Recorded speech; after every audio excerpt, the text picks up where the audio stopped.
I'm sure you know by now the White House has released the official transcript of President Trump's phone call with Ukraine's leader. Alan Dershowitz joins us now. Alan, welcome to the program. Great to see you, sir. I didn't see a smoking gun in that transcript, and I didn't see a quid pro quo. Sir, did you?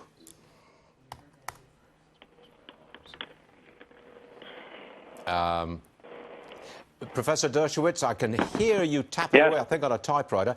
Can you hear me, sir? I hear you fine. And it wasn't a typewriter, of course, it was a computer. I'm very sorry about that, Professor. But look, my question is this.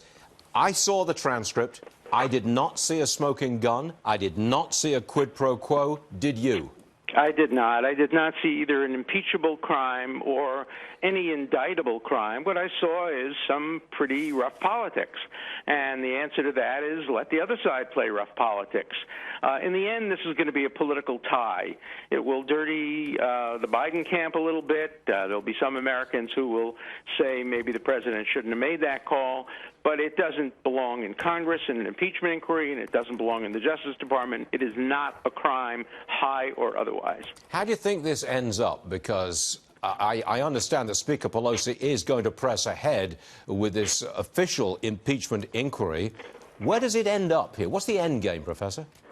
Well, I think it backfires on the Democrats. I'm a Democrat, so I hate to see the party I voted for years hurting their chances, but I think it's going to hurt their chance. The American public is not in favor of impeachment, and impeachment is a mechanism of last resort. It requires bipartisan support to succeed. The only president who's ever been removed via an impeachment threat has been Nixon, and the reason he was removed is Republicans started turning against him.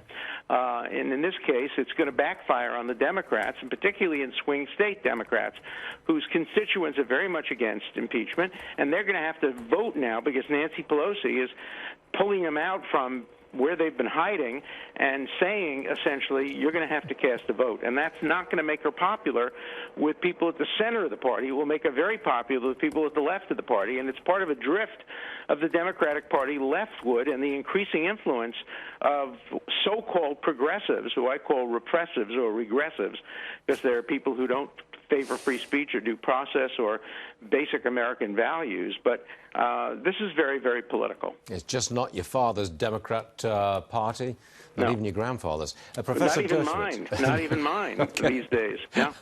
Sir, it was a pleasure having you on the show, and we thank you for scrambling to be with us at very short notice.